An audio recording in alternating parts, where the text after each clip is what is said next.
આજે ત્રીજી વખત પીએમ મોદી લેવાના છે પીએમ પદની શપથ અને આ શપથ ગ્રહણ પહેલા રાજઘાટ ઉપર તેઓએ બાપુને નમન કર્યા। પીએમ મોદીએ મહાત્મા ગાંધીને શ્રદ્ધાંજલિ આપી। સદૈવ અટલ સ્મારક પહોંચી પીએમએ શ્રદ્ધાંજલિ અર્પી। શપથ પહેલા પીએમએ વાજપેયીને શ્રદ્ધાંજલિ પાઠવી। વોર મેમોરિયલ પર શહીદોને શ્રદ્ધાંજલિ અર્પી। શપથ પહેલા મહાન સપૂતોને તેઓએ નમન કર્યા। સાંજે 7:15 ટીમ મોદીની શપથ વિધિ શરૂ થશે। સતત ત્રીજી વખત મોદી શપથ ગ્રહણ કરશે। રાષ્ટ્રપતિ ભવનમાં આયોજિત શપથ ગ્રહણ સમારોહ સાંજે 7:15 શરૂ થશે। મોદી સતત ત્રીજી વખત પીએમ પદ માટેના શપથ લેવા જઈ રહ્યા છે। 7 દેશોના વડા આ સમારોહમાં હાજર રહેવાના છે।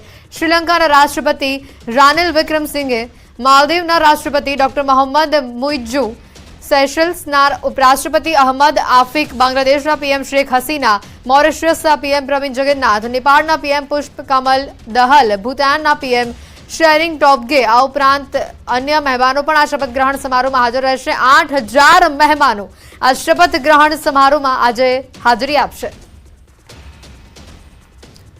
મોટી સંખ્યામાં વિદેશી મહેમાનોનું એરપોર્ટ ઉપર આગમન પણ થવાની શરૂઆત અહીંયા થઈ ચૂકી છે। દ્રશ્યો આપને બતાવી રહ્યા છે। વિદેશી મહેમાનોનું આગમન અમદાવાદ એરપોર્ટ ખાતે માફ કરજો, દિલ્હીના એરપોર્ટ ખાતે તેઓનું આગમન થવાની શરૂઆત અહીંયા થઈ ચૂકી છે। ટીમ મોદીમાં સૌથી મોટો હવે સવાલ છે કે ગુજરાતમાંથી કયા મંત્રીઓને સ્થાન મળશે। ત્યારે 7:15 જ્યારે શપથવિધિની શરૂઆત થશે ત્યારે તમામ અટકળોનો અંત આવી જશે। શપથ પહેલા તમામ મહાન સપૂતોને પીએમ મોદીએ નમન કર્યા અને અત્યારની જે તસવીર આપને બતાવી રહ્યા છે દિલ્હી એરપોર્ટથી કે જ્યાં તમામ મહેમાનોનું, અતિથિઓનું આગમન થઈ રહ્યું છે અને તેઓનું વિવિધ સાંસ્કૃતિક ઢબે તેઓનું સ્વાગત પણ કરવામાં આવી રહ્યું છે। આ એરપોર્ટના પણ એક વિઝ્યુઅલ્સ આપને બતાવી રહ્યા છે, સાથે અન્ય પણ એક દ્રશ્ય બતાવી રહ્યા છે જ્યાં આજે મહાન સપૂતોને પીએમ મોદી દ્વારા શ્રદ્ધાંજલિ અર્પણ કરવામાં આવી।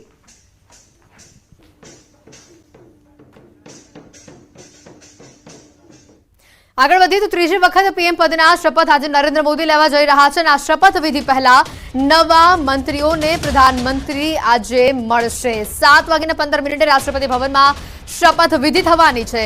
જેડીયુમાંથી 2 મંત્રી બનશે તેવું સૂત્રો પાસેથી માહિતી સામે આવી રહી છે। રામનાથ ઠાકુર રાજ્યમંત્રી બનશે તેવું પણ સૂત્રો પાસેથી ક્યાંક માહિતી આવી રહી છે। તો લલનસિંહ કેબિનેટ મંત્રી બની શકે છે, સૂત્રો પાસેથી જે વિગતો આવી રહી છે। ટીડીપીમાંથી પણ 2 મંત્રી હશે। ટીડીપી સાંસદ પી ચંદ્રશેખર પણ મંત્રી હશે અને ટીડીપી સાંસદ રામમોહન નાયડુ પણ મંત્રી બનશે। આ તમામ વિગતો સૂત્રો પાસેથી સામે આવી રહી છે। સંભવિત મંત્રીઓને ફોન આવવાની શરૂઆત પણ થઈ ચૂકી હોવાની પણ સૂત્રો પાસેથી માહિતી આવી રહી છે। નીતિન ગડકરી, રાજનાથ સિંહને ફોન આવ્યો। એનસીપી અને શિવસેનાને એક મંત્રી પદ આ તરફ મળી શકે તેવા માહિતી સૂત્રો પાસેથી આવી રહી છે। અનુપ્રિયા પટેલ, જયંત ચૌધરીને પણ ફોન આવ્યો હોવાની સૂત્રો પાસેથી માહિતી આવી રહી છે। જીતનરામ માંઝી પણ મંત્રી બની શકે છે। મહત્વના સમાચાર, ત્રીજી વખત પીએમ મોદી જ્યારે શપથ લેવા જઈ રહ્યા છે ત્યારે જે સંભવિત મંત્રીઓ છે એ આ મંત્રીમંડળમાં કોનો સમાવેશ થાય છે તે સૂત્રો પાસેથી ક્યાંક માહિતી આવી રહી છે। જેડીયુ છે, ટીડીપી છે, બંનેમાંથી 2 મંત્રીઓને સ્થાન મળી શકે છે તેવી પણ સૂત્રો પાસેથી માહિતી આવી રહી છે। કેટલાક નામો પણ ચર્ચામાં આવી રહ્યા છે। જે મંત્રી પદના શપથ લેવાના છે તેઓને ફોન આવવાની પણ શરૂઆત થઈ ગઈ છે। શિવરાજસિંહ ચૌહાણને શપથ માટે ફોન આવ્યો હોવાની સૂત્રો પાસેથી માહિતી સામે આવી છે। આગળ વધી અન્ય સમાચારો તરફ તો રાજકોટથી વધુ સમાચાર। આ કાંડ કેસની તપાસમાં અન્ય કેટલાક મોટા ખુલાસા સામે આવી રહ્યા છે। ભ્રષ્ટ અધિકારી મનસુખ સાગઠિયાની પોલ અહીંયા ખુલ્લી પડી છે। ટીઆરપી ગેમ ઝોનમાં આગ લાગ્યા બાદ બેઠક બોલાવવામાં આવી હતી। આ સ્ટાફને સહયોગ કરવા માટે દબાણ કરી એક ખાસ નોટ બનાવવામાં આવી હતી। સસ્પેન્ડેડ પૂર્વ ટાઉન પ્લાનિંગ ઓફિસર સામે પણ ફરિયાદ અહીંયા દાખલ થઈ છે। પૂર્વ ટીપીઓ મનસુખ સાગઠિયા સામે ગુનો દાખલ કરવામાં આવ્યો છે। ક્રાઇમ બ્રાન્ચે આઈપીસીની કલમ 465, 466, 467 અને 471 સહિતનો ગુનો નોંધ્યો છે। પૂછપરછમાં સાગઠિયાએ ખોટી મિનિટોની નોટ રજૂ કરી હોવાની પણ માહિતી છે। ટીઆરપી ગેમ ઝોનમાં આગકાંડ બાદ સાગઠિયાએ એક બેઠક બોલાવી હતી। 27મી સાંજે 6:30 સેન્ટ્રલ ઝોનમાં આ મીટિંગ બોલાવી હતી। વોટ્સએપ ગ્રુપથી એટીપીઓ રાકેશ મકવાણાએ જાણ કરી હતી। આ સમગ્ર મુદ્દે મીટિંગમાં મનસુખ સાગઠિયાએ કહ્યું હતું કે ટીઆરપી ગેમ ઝોનમાં બનેલા બનાવ બાબતે પોલીસ ગમે ત્યારે તેઓની પૂછપરછ કરી શકે છે, જેથી કરીને તેઓના બચાવ માટે આ મીટિંગ લેવામાં આવી હોવાની ચર્ચા છે। પરંતુ સમયાંતરેની જે મિનિટ્સની જે નોટ બનાવી છે તેમાં તમારે બધાએ તમે બધા લાગુ થાવ છો, જેથી તમારે સહી કરવાની રહેશે તેવું તેમનું નિવેદન હતું. હાજર સ્ટાફે મિનિટ ચકાસવા બાબતે કહેતા સાગઠિયા ઉગ્ર બન્યા હતા અને કહ્યું હતું કે તમારે આમાં સહી કરવાની જ છે. જે બાદ લાગુ પડતા તમામ અધિકારીઓએ મિનિટ્સ બુકમાં સહી કરી હતી.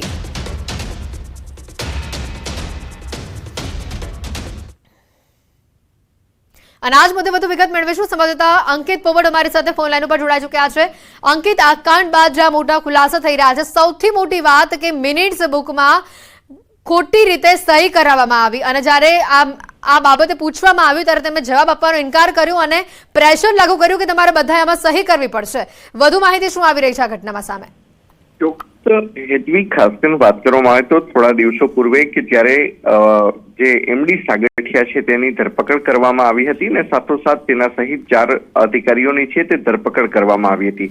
ત્યારબાદ તમામ આરોપીઓને કોર્ટમાં રિમાન્ડ અર્થે રજૂ કરવામાં આવી રહ્યા હતા. ત્યારે કોર્ટમાં એક ગુલાબી ફાઇલ સાથે સાગઠિયા છે તે કોર્ટ સુધી પહોંચે છે ને ત્યારબાદ સ્પેશિયલ પબ્લિક પ્રોસિક્યુટર દ્વારા વાંધો ઉઠાવવામાં આવતા સાગઠિયા પાસે રહેલી ફાઇલ છે તે જજના આદેશ અનુસાર પોલીસને સોંપવામાં આવે છે. ત્યારબાદ પોલીસે આ ગુલાબી ફાઇલની અંદર કયા પ્રકારના રહસ્યો છે તેને ઉજાગર કરવાનો પ્રયત્ન કર્યો હતો. ત્યારે પોલીસે જે ગુલાબી ફાઇલ કબજે કરી હતી ત્યાં મિનિટ્સ બુક હોવાનું છે તે પોલીસ છે તે જણાવી રહી છે. સાથોસાથ પોલીસને પ્રાથમિક દ્રષ્ટિએ તો કશું અજાણતું નહોતું લાગ્યું, પરંતુ આખા વર્ષ દરમિયાનની જે મિનિટ્સ બુક લખવામાં આવી હતી આ મિનિટ્સ બુકની અંદર જે તમામ જે સહી કરવામાં આવી હતી આ તમામ સહી છે તે માત્ર ને માત્ર એક જ પેનથી કરવામાં આવી હોવાનું છે તે સામે આવ્યું હતું, જેના કારણે પોલીસને શંકા બેસી હતી અને તેના કારણે જે સહી કરનારા જે અધિકારીઓ છે તેમને પૂછપરછ માટે બોલાવવામાં આવ્યા હતા અને પૂછપરછ માટે બોલાવનારા જે અધિકારીઓ છે તેઓએ વટાણા વેરી દીધા હતા કે 27મી તારીખના રોજ રાજકોટ મહાનગરપાલિકાના સેન્ટ્રલ ઝોન ખાતે જે ટાઉન પ્લાનિંગ ઓફિસર તરીકે ફરજ બજાવતા હતા તે મનસુખ સાગઠિયાએ એક મીટિંગ બોલાવી હતી ને જે બાબતે સાંજના 4:30 વાગે વોટ્સએપ ગ્રુપના માધ્યમથી જાણ કરવામાં આવી હતી અને આ મામલે એટીપી રાજેશ જે મકવાણા છે તેનું પણ નિવેદન નોંધવામાં આવ્યું છે. સાથોસાથ જે ખોટી સહી કરનારા જે અધિકારીઓ છે કે જેમને મનસુખ સાગઠિયાના દબાણવશ આ સહી કરી છે તે તમામના નિવેદન નોંધવામાં આવ્યા છે. આમ એસઆઈટીની જે હવે તપાસ છે તે દિવસે ને દિવસે ગહન અને કડક થતી જતી હોય તેવું લાગી રહ્યું છે. જી અંકિત, આભાર માહિતી બદલ. વડોદરાથી ચોંકાવનારી ઘટના, જ્યાં પત્નીની હત્યા કરનાર પતિ હવે પકડાઈ ગયો છે. પત્નીની હત્યા કરનાર પતિ 11 દિવસ બાદ ઝડપાયો છે. છૂટાછેડાનો કેસ કરનાર પત્નીની પતિ દ્વારા હત્યા કરવામાં આવી. બેલ ગામમાં પરમ એવન્યુમાં આ ખૂની ખેલ ખેલાયો હોવાની માહિતી છે. પતિ કેતન હત્યા કરીને ફ્લેટને તાળું મારી ત્યાંથી ફરાર થયો હતો. વિદેશમાં રહેતા બાળકોને સંપર્ક ન થતા શંકા ગઈ. પોલીસથી બચવા આરોપી કેતન પટેલ અમદાવાદ, દિલ્હી અને નેપાળ ભાગતો રહ્યો. પૈસા માટે પત્ની પાસે તે સતત માંગણી કરતો અને ત્રાસ પણ આપતો હોવાનું સામે આવ્યું. અગાઉ શેર બજારમાં પૈસા પણ તે હારી ગયો હતો. હત્યારો પતિ પહેલા પત્ની સાથે છૂટાછેડા બાદ મહિલા ભવ્યતા પટેલની ફેસબુકના માધ્યમથી કેતન પટેલ સાથે સંપર્કમાં આવી હોવાની પણ માહિતી છે. ઘટના સામે આવી છે. કેતન હત્યા કરી ફ્લેટને તાળું મારી ફરાર થયો હતો. જોકે તેના બાળકો વિદેશમાં રહે છે અને તેની સાથે સંપર્ક ન થતા સમગ્ર મુદ્દે શંકા ગઈ હતી. જે માહિતી આવી રહી છે, આરોપી ભાગીને અમદાવાદ અને નેપાળમાં પણ ગયો હોવાની માહિતી છે. તો 11 દિવસ બાદ આખરે કેતન હત્યારો પતિ ઝડપાયો છે. હાર્દિક અમારી સાથે ફોન લાઈન પર સંવાદદાતા જોડાયા છે. હાર્દિક, જે રીતની આ સમગ્ર ઘટનામાં તપાસ બહાર આવી, 11 દિવસ બાદ કેતન ઝડપાયો, વધુ માહિતી શું? બિલકુલ દીકરા, ઘટના વિશે વાત કરવામાં આવે તો વડોદરા શહેર નજીક બીલ ગામ આવેલું છે અને ત્યાં પરમ એવન્યુ આવેલું છે. ત્યાં સમગ્ર જે ખૂની ખેલ છે તે ખેલાયો છે. કોર્ટમાં છૂટાછેડાનો કેસ ચાલતો હતો. એના કારણે પતિ પત્ની વચ્ચે છેલ્લા ઘણા સમયથી તકરાર ચાલતી હતી અને એમાં જે પત્ની છે તેને પોતાનો જીવ ગુમાવવાનો વારો આવ્યો છે. ઉલ્લેખની બાબત છે કે પહેલા પતિ સાથે છૂટાછેડા થયા બાદ ફેસબુક થકી કેતન પટેલના સંપર્કમાં એક મહિલા આવી હતી અને ત્યારે તેમણે તેની સાથે લગ્ન કર્યા હતા. ઘણા લાંબા સમયથી તકરાર ચાલતી હતી. અને બીજી વાત કરીએ તો જે હત્યારો છે તે શેર બજારમાં પૈસા હારી ગયો હતો, તેના કારણે પોતાની પત્નીને પૈસા માટે આઈશ્વર્ય ત્રાસ આપતો હતો. ઉલ્લેખનીય બાબત છે કે પત્નીની હત્યા કર્યા બાદ આજે હત્યારો પતિ છે 11 દિવસથી ફરાર થઈ ગયો હતો, પરંતુ જે વિદેશમાં રહેતા બાળકો છે તેઓ સતત માતાનો સંપર્ક કરતા હતા. સંપર્ક ન થતા તેમણે પોલીસને જાણ કરી હતી અને પોલીસે જ્યારે ઘટના સ્થળ પર પહોંચી તપાસ કરી ત્યારે હત્યા થઈ હોવાનો જે છે ભાંડાફોડ થયો હતો. ત્યારે પોલીસે આરોપી જે કેતન પટેલ છે તેની ધરપકડ કરી છે અને તેની પૂછપરછમાં તે પોલીસથી બચવા માટે અમદાવાદ, દિલ્હી અને નેપાળ તરફ ભાગ્યો હોવાનું પોલીસ તપાસમાં સામે આવ્યું છે. જી આભાર હાર્દિક, માહિતી બદલ. આ તરફ અમદાવાદના રામોલ વિસ્તારથી ઘટના કે જ્યાં અસામાજિક તત્વો બેફામ બની રહ્યા છે. યુવકનું ઘરમાં ઘૂસીને અપહરણનો પ્રયાસ કરવામાં આવ્યો અને જે પ્રયાસ નિષ્ફળ નીવડ્યો. ભાઈના ઝઘડાની અદાવતમાં 4 શખ્સોએ અપહરણનો પ્રયાસ કર્યો હતો. બૂમાબૂમ થતા યુવકને પોલીસ સ્ટેશન નજીક ફેંકીને તેઓ જતા રહ્યા. યુવકને સારવાર અર્થે હોસ્પિટલ ખસેડવામાં આવ્યો છે. પીડિતના ભાઈએ 4 શખ્સો સામે ફરિયાદ નોંધાવી છે. રામોલ પોલીસે અપહરણ સહિતના ગુના નોંધ્યા છે અને સમગ્ર મામલે વધુ તપાસ હાથ ધરી છે. તો ગીર સોમનાથના કોડીનારના અજંતા ટોકીઝ વિસ્તારમાં અકસ્માત બાદ વાહનમાં ફસાયેલા ચાલકને બચાવવા ભારે દોડધામ મચી. મોડી સાંજે બાઇક ચાલકને ટ્રકે અડફેટે લીધા હતા અને જેમાં બાઇક સવાર બંને યુવકો ટ્રક નીચે ફસાયા હતા. જે બાદ 3 જેસીબીની મદદથી ટ્રક ઊંચો કરીને એક યુવકને બચાવાયો હતો, જ્યારે એક યુવકને ટ્રક નીચેથી બહાર કાઢવાની ભારે જહેમત ઉઠાવાઈ હતી. અકસ્માતના કારણે રોડ ઉપર વાહનોની લાંબી કતારો લાગી હતી.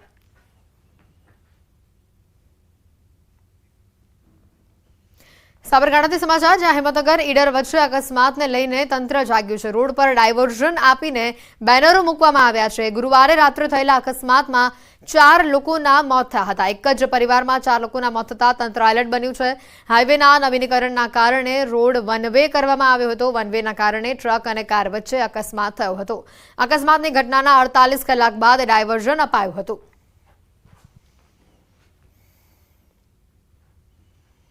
અમદાવાદ મનપાના પૂર્વ સ્ટેન્ડિંગ ચેરમેનનું બોગસ સોશિયલ મીડિયા એકાઉન્ટ બનાવાયું. હિતેશ બારોટના નામનું ફેક ફેસબુક એકાઉન્ટ બનાવીને રૂપિયાની માંગણી કરવામાં આવી. બોગસ એકાઉન્ટની જાણ થતાં હિતેશ બારોટે આર્થિક વ્યવહાર ન કરવાની અપીલ કરી હતી. સાયબર ક્રાઇમ પોલીસ સ્ટેશનમાં હિતેશ બારોટે ફરિયાદ નોંધાવી છે.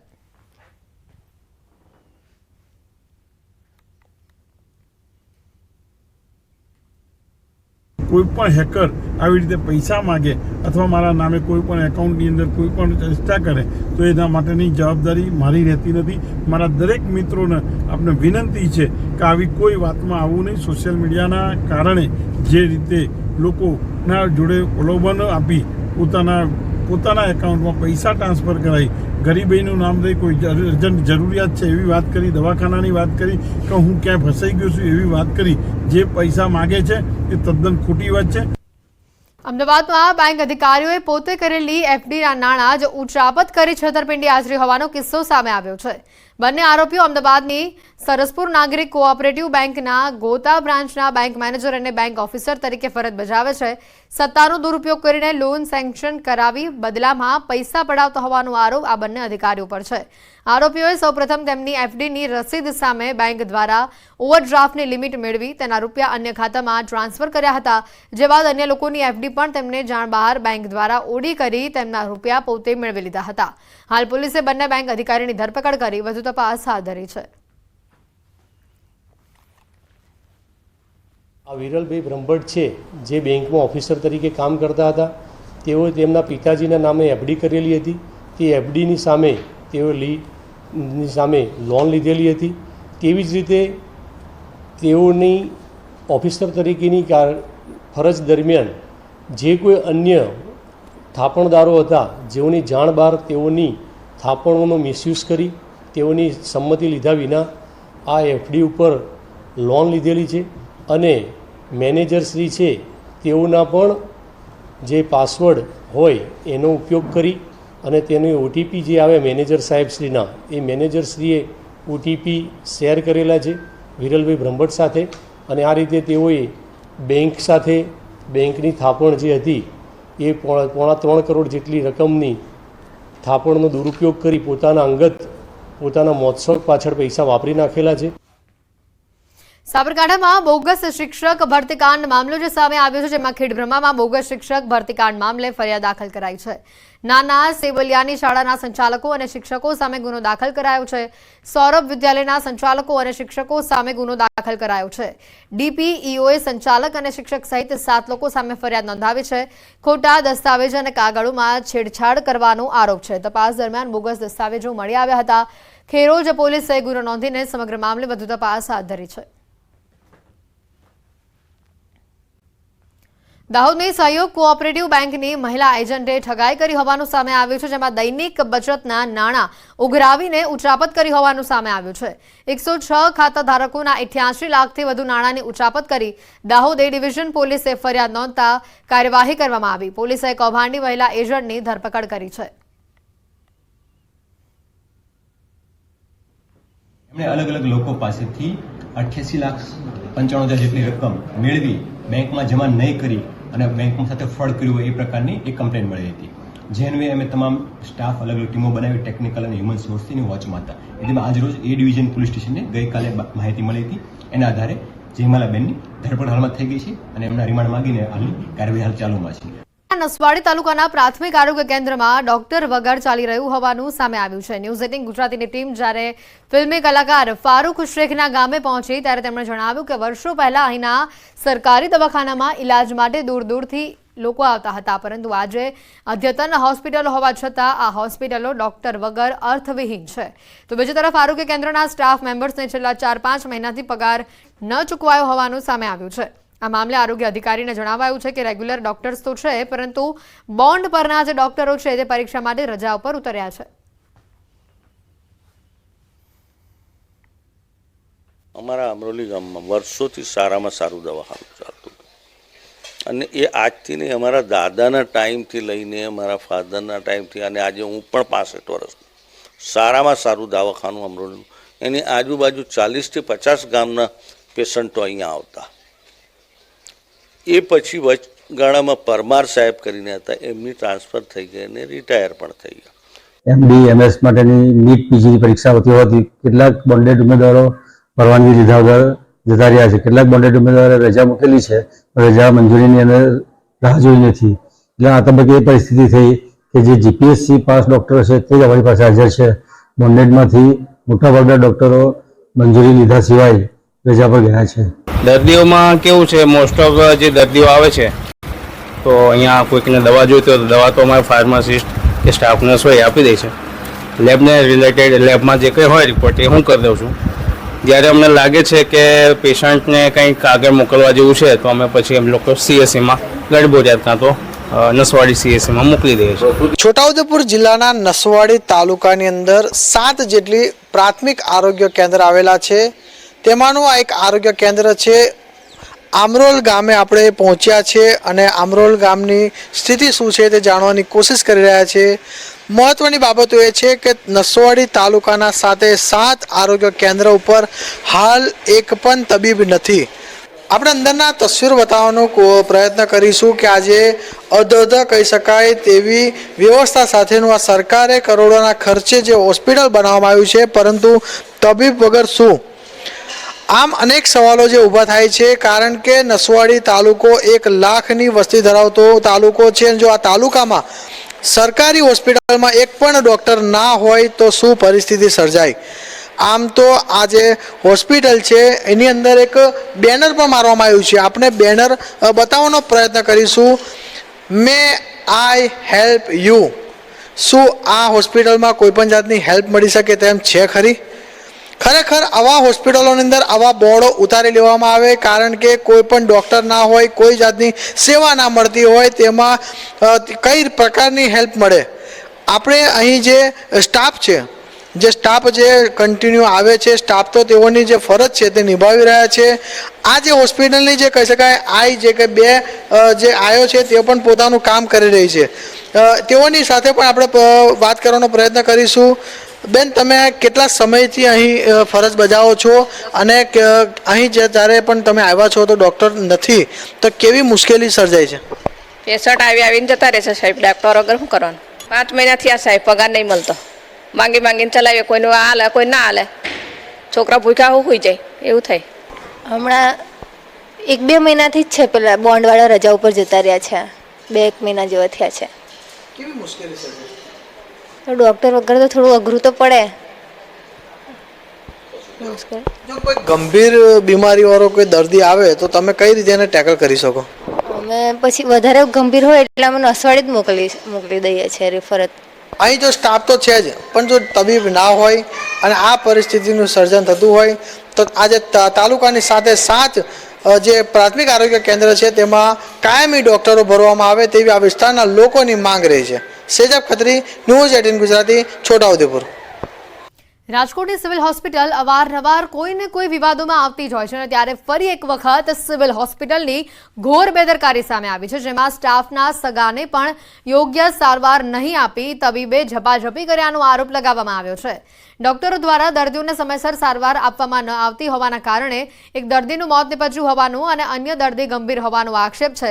છેલ્લા 16 વર્ષથી કોન્ટ્રાક્ટ બેઝ પર કામ કરતી મહિલા કર્મચારી રૂકસાના રાઠોડે આરોપ લગાવ્યો છે. તેમના સંબંધીને સારવાર માટે સિવિલ ખાતે લઈ આવ્યા છે, ત્યારે સારવાર આપવાના બદલે તેઓને બીજી જગ્યા પર મોકલવામાં આવી રહ્યા છે, જેનો વિરોધ કરતા તબીબે હાથાપાઈ કરી હોવાનું પણ સામે આવ્યું. સમગ્ર ઘટનાનો આ વિડીયો પણ સામે આવ્યો છે.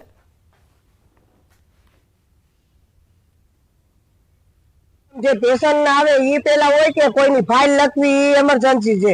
મોઢામાં પેશન્ટને ફીણ આવી ગયા ત્યાં સુધી સારવાર આપતા નથી. અને બીજું કે મેં એવું કીધું કે મેડમ તમે હવે લ્યો તો મને કે માસી ઉભા રહ્યો. એનું કારણ છે કે એને એમ કે આ તો પટ્ટાવાળી છે ને, એને શું ખબર હોય. ઓલા પેશન્ટને મોઢામાં ફીણ આવી ગયા એની તો તમે સારવાર કરો, એને ન કરી. પણ છોકરાઓને કીધું એક ફોટો લ્યો એટલે મારે મેં ખબર પડે, નકર આ તો આમ જ કરશે. તો મોબાઈલ જોઈતા હાથ ચાલાકી કરી, કેમ તમે કે વિડીયો ઉતારો. એના ઇન્ટરનેટ છે સારવાર उसकी સારવાર બંધ કરनी है, એના ઇન્ટરનેટ સારવાર બંધ કરી દીધી. અમે અંદર લઈ ગયા, બરોબર, મારા મમ્મીને એને ઇમરજન્સીમાં કરવું પડે એમ હતું દાખલ. અમે અહીંયા ગયા ને તો એ કઈ પેલા ફાઇલ નહીં લખતા હતા, ફૂલ ઇમરજન્સી હતી. અમે એને કીધું મેડમને કે આવી રીતે અમારે હે ઇમરજન્સી, તો એ મેડમ ફાઇલ લખવામાં જ પડ્યા. અમને સરખો જવાબ ના આપ્યો અને અમને કંઈક તમે 5 મિનિટ ઉભા રહ્યો, ઊભું રહેવું જોશે એમ તમારે. પછી ડોક્ટરે ઝપાઝપી કરી. હા, ત્યાં કેમેરા નથી, અંદર સીસીટીવી કેમેરા, તો અમે મોબાઈલ કાઢીને વિડીયો બનાવવા લાગ્યા. બુલેટિનમાં અત્યારે ફક્ત આટલો જ. રજા આપશો. નમસ્કાર.